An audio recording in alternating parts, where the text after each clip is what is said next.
अस्सलामुअलैकुम स्टूडेंट्स, कैसे हैं आप सब।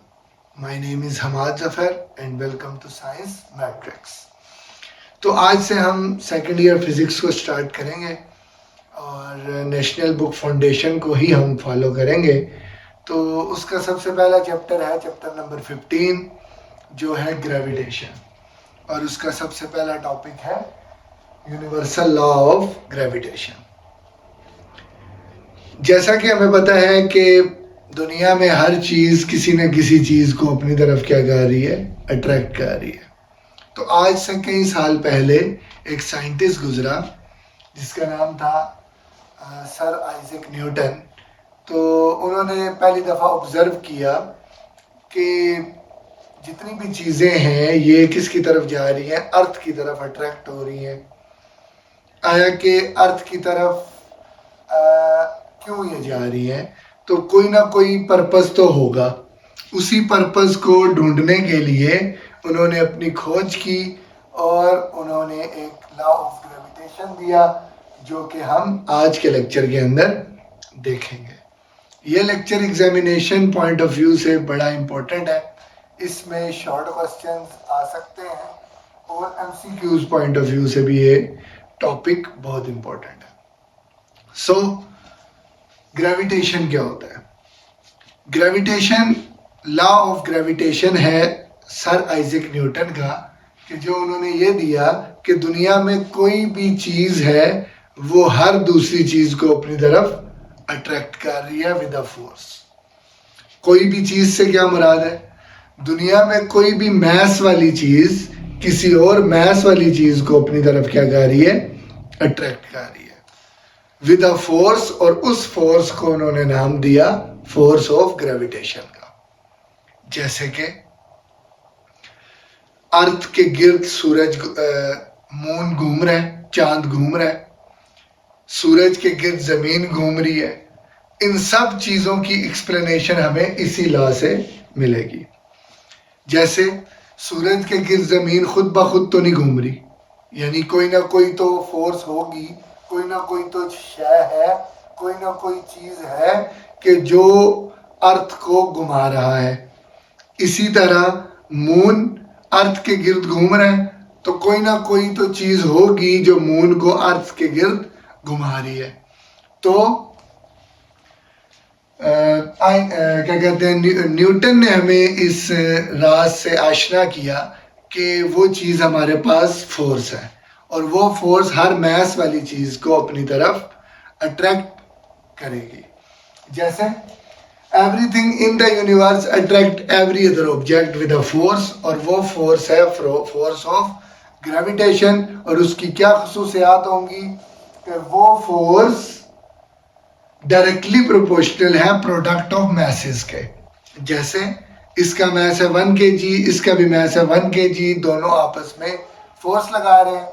इसी तरह अब इसका मैस है 1000 kg और इसका भी मैस है 1000 kg। अब जो फोर्स लगा रहे हैं वो पहली फोर्स से ज्यादा होगी, विच मीन्स मैस का प्रोडक्ट जितना ज्यादा होगा फोर्स उतनी ज्यादा होगी। तो force is directly proportional to product of masses and inversely proportional to square of distance between them. मतलब ये दो मार्कर के दरमियान में जो डिस्टेंस है अभी कम है, इस डिस्टेंस को हम बढ़ा देते हैं तो फोर्स भी क्या हो जाएगी, कम हो जाएगी। तो हमें पता ये चला कि ये फोर्स दो चीजों पे डिपेंड करती है, एक प्रोडक्ट ऑफ मैसेस पे और दूसरा डिस्टेंस बिटवीन देम पे। जैसे हमारे पास दो बॉल्स हैं, इनके सेंटर से जो फासला है वो है r, इसके सेंटर और इसके सेंटर से जो एक दूसरे का फासला है दैट इज r। अब ये वाला ऑब्जेक्ट इसके ऊपर फोर्स लगा रहा है जो है F12, और ये वाला ऑब्जेक्ट उसके ऊपर एक फोर्स लगा रहा है दैट इज F21। तो इससे ये पता चला कि हर चीज किसी दूसरी चीज के ऊपर फोर्स लगा रही होती है। जैसे हम और अर्थ आपस में एक दूसरे के ऊपर फोर्स लगा रहे हैं, ठीक है। अर्थ का मैस बहुत ज्यादा है, हमारा मैस बहुत कम है, जिसकी वजह से हम यहाँ से कोई भी ऑब्जेक्ट को रिलीज करते हैं तो वो जमीन की तरफ जाता है। तो इसको अगर हम मैथमेटिकली देखें तो कैसे देखेंगे कि force, gravitational force is directly proportional to product of masses and inversely proportional to square of distance between them. ये वो फोर्स है जो इनवर्स स्केयर लॉ को फॉलो करती है। इसको हम आगे एक्सप्लेन करेंगे। इसका मतलब है कि अगर डिस्टेंस को हम थोड़ा चेंज करेंगे तो फोर्स में बहुत ज्यादा चेंज आएगा। वो क्यों आएगा उसको हम देखते हैं। अब हम इसको इक्वेशन ए का नाम दे देते हैं और इसको इक्वेशन बी का नाम देते हैं। दोनों को हमने कंपेयर कर दिया। जब हम कंपेयर करेंगे तो हमारे पास आंसर आएगा F G is directly proportional to m1 m2 divided by r square. इसी तरह आगे चलते हैं। प्रोपोर्शनैलिटी का साइन खत्म होगा तो किसका आएगा, कांस्टेंट का साइन आएगा और मल्टीप्लाई इसी तरह हमने m1 m2 bye r square लिख दिया। कांस्टेंट की जगह हमने ग्रेविटेशनल कांस्टेंट को लिखा g m1 m2 over r where g is the universal constant, gravitational constant, जिसकी वैल्यू है 1.67 cross 10 raised to power minus 11 newton metre square पर केजी स्क्वायर। यहां तक हमने ये सीख लिया कि ये लॉ क्या कह रहा है, स्टेटमेंट क्या कह रही है, इसकी मैथमेटिकल फॉर्म क्या है। अब हम देखेंगे कि ये फोर्स जो है किन चीजों पे मतलब कौन से फैक्टर्स पे डिपेंड करती है, मतलब किन किन चीजों पे ये एप्लीकेबल है, किन किन चीजों पे ये एप्लीकेबल नहीं है। तो सबसे पहले हम देखेंगे इसकी प्रॉपर्टीज को, और प्रॉपर्टी में सबसे पहले आता है पॉइंट मैसेस। पॉइंट मैस क्या होता है? पॉइंट मैस होता है कि एक बहुत ज्यादा मैस एक जगह पे कंसंट्रेटेड हो, सिंगल पॉइंट के ऊपर एक मैस हो, उसे हम क्या कहते हैं, पॉइंट मैस कहते हैं। या आप यूं भी कह सकते हैं, if the distance between two objects is larger than their size, तो वो दो ऑब्जेक्ट आपस में क्या कहलाएंगे, पॉइंट मैसेस कहलाएंगे। ओके,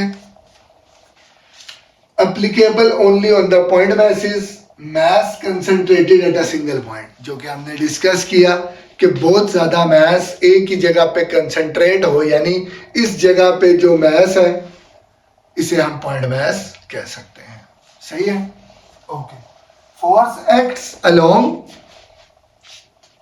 लाइन, ये फोर्स एक्ट कैसे करती है? जैसे ये दो मैसेज है हमारे पास, ये इनका सेंटर है, तो line of action of force क्या होगा इनका, बिल्कुल सेंटर होगा, सेंटर इनका line of action of force होगा। इसी तरह हमारे पास ये जो फोर्स है ये है म्यूचुअल फोर्स।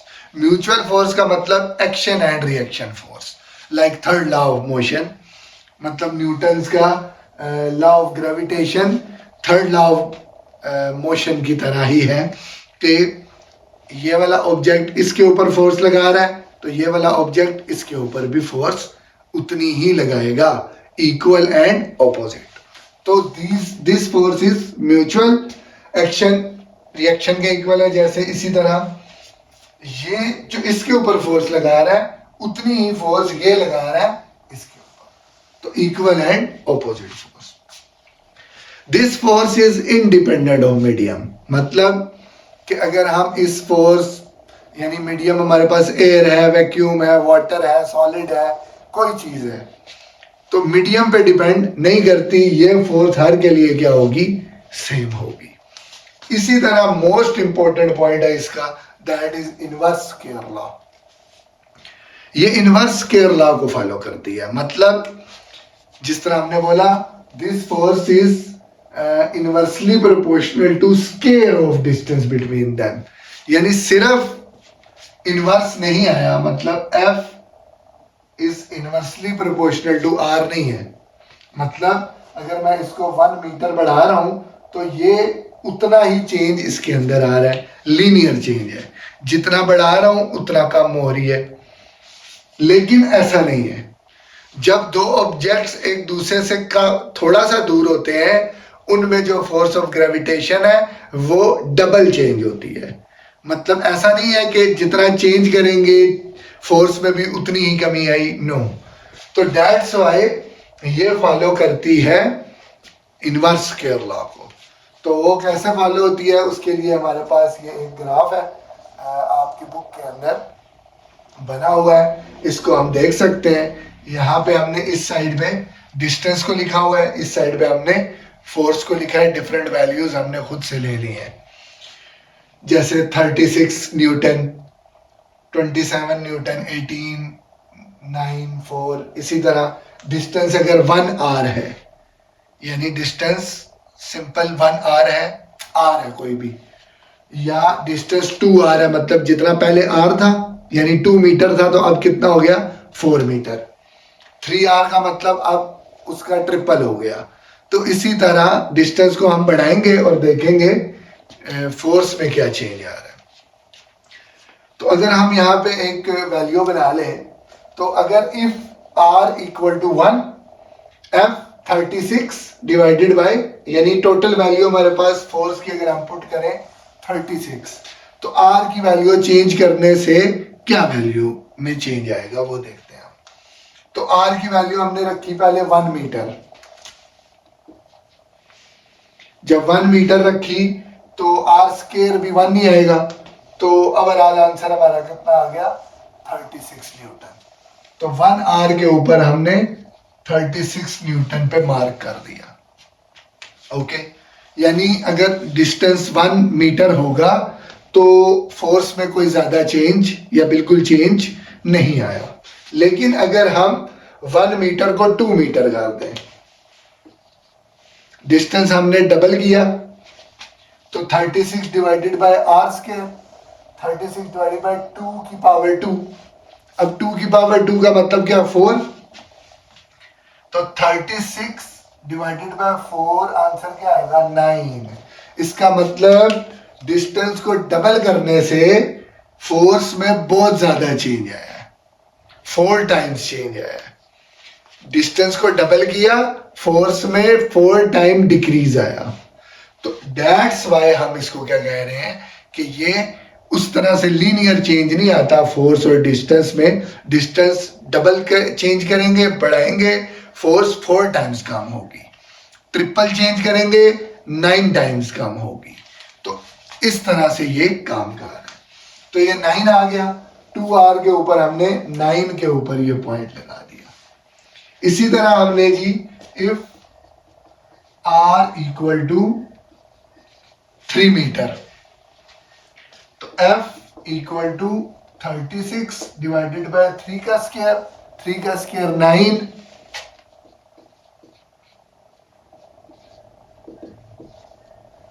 और आंसर कितना आया हमारे पास 4 न्यूटन। इट मींस 3r के ऊपर हमारे पास आंसर क्या आ गया 4 न्यूटन। तो अगर हम इसको यूं मिलाएं तो हमारे पास एक नॉन लीनियर ग्राफ आ रहा है, एक्सपोनेंशियल ग्राफ है लेकिन डिक्रीजिंग के अंदर। तो इस तरह से ये काम करती है, ये इनवर्स के लॉ को फॉलो करती है, ना कि सिर्फ इनवर्स को फॉलो करती है। तो ये था जी हमारा आज का लेक्चर। किसी को कोई चीज़ समझ नहीं आई हो तो वो कमेंट बॉक्स में लिख सकता है। तब तक के लिए अल्लाह हाफिज़, फिर मिलते हैं नए लेक्चर्स के साथ।